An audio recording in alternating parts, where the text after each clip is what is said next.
With any planning application, any development, anybody can put a planning application in for any development on any piece of land. In principle, you need a client and an architecture design drawing, the scheme, and that's simply what's happened at this stage. The college wanted to redevelop this. They were in partnership, as we know, we've had all background on this, and they had a developer in mind. They appointed architects, and the process started. There's no statutory obligation to undertake any specific form of consultation, although it is certainly recommended, especially on schemes like this. I don't think there's anything specific which says what that form of public consultation should actually take, and actually what the developers need to do once they have undertaken some public consultation. However, the developers have undertaken some public consultation. They had a meeting with the Burton Society, and they put on a one-day public consultation down on the seafront, and they showed their drawings, which were pretty well developed at that stage. During the design process, they had lots of consultations with the local authority, and we have heard some of the responses from those already. The Conservation Officer did a report back in December 2008, which brought up some very interesting comments, and which were happily discussed earlier. So at this stage, the developers have resolved in their mind their scheme, and they have submitted a planning application to the Hastings Borough Council. At this stage, then, it's down to the planning officers to assess the applications before them, and they have, I guess you could say, three options. They could recommend, they have options to make recommendations to the council. They can recommend it for approval, they can recommend it to be refused, or they can ask it for it to be, well, they could recommend it to the developers that it's withdrawn, depending on certain issues. The way a planning application is determined should be on policy. There are national and local policies.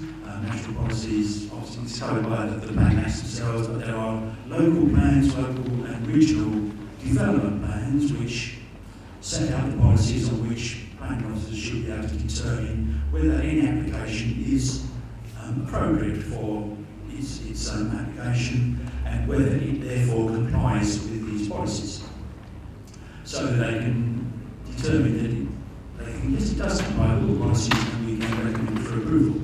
They can think that it doesn't comply, and therefore recommend it for refusal. And if they think that the application itself is lacking in a certain way, they could. Well, now they have actually accepted it as an application, so they could determine that it is lacking in certain areas, and they could ask the developers to provide more information so they can determine it properly. However, the application is now developing quite apace, and the planners have come back with certain comments saying that they might be looking quite favourably in certain aspects of it.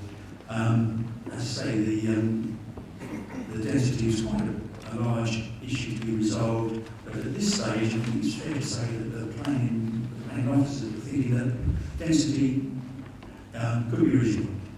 So the options are threefold probably at this stage.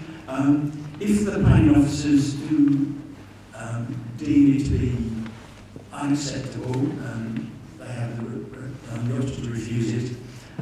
But if they have can recommend it for approval, that it would go to the planning board if there are actually they can recommend it for approval and approve it. But if there's a certain level of objection, I think if there's more than 2 or 3 letters, perhaps even a petition, then it would actually go to the planning committee, and it would be up to the committee then to determine whether it should be approved or refused. If you go to the planning committee on that basis, then if there are petitioners or objectors, they do have the right to address the planning committee and generally they have 5 minutes in which to present the case, and also the applicants, they can similarly have 5 minutes to address the planning committee, who then discuss the application for them, and they can vote on it. And they can, of course, recommend it, they can vote to approve it, refuse it, or they can vote to defer it if they think there's insufficient information, and defer it for further information to be gathered. So what are some of these policies that it could be refused, I should say? Character of the area is a classic one. Is in accordance with the character of the area, and it's a lot of these applications and determinations are quite subjective when it comes down to the black and white and unsolved. At the stage we're at the moment, it's in for planning. It's going through the consultation process, which is why we've all been notified of it, and we have the right to object, to send it as an objection or support, whatever your views are. The council send out consultations to a whole raft, not only to local residents. They send consultation notices out to Southern Water, Environment Agency, Police, Highways Authority for their responses. And these are all taken into consideration, and along with the local populations and residents' views, and that is what bases their recommendation, planning officer's recommendation to the council itself.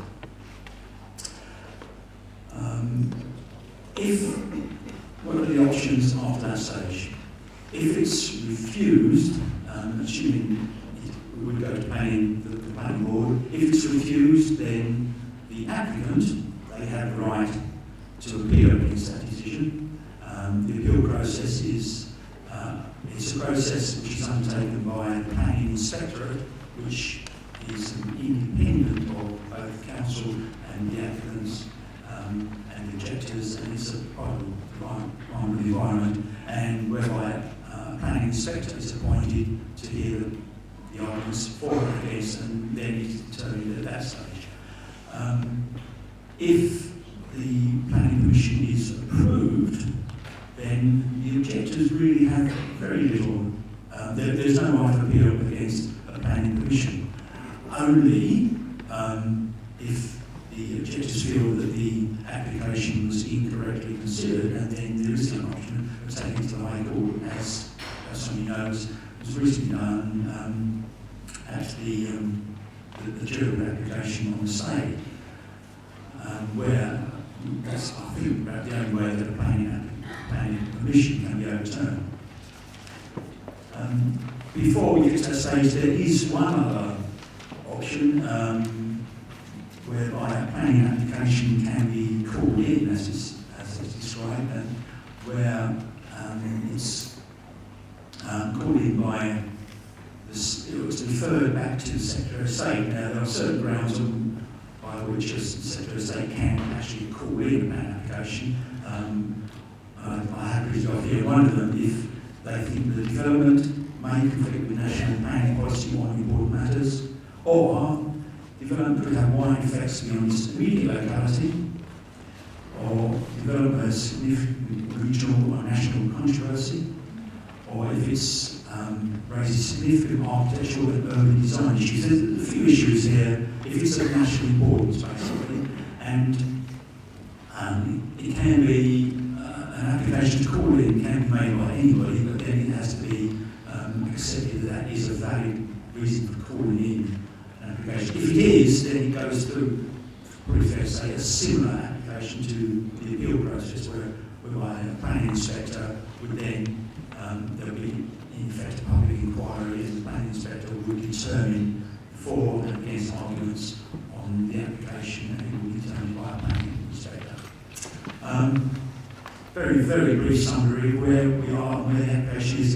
At the moment, we are in that consultation stage. The planning officers haven't made their recommendation yet, and because this is quite a large application, it will be a bit of a lengthy process, and I don't think there's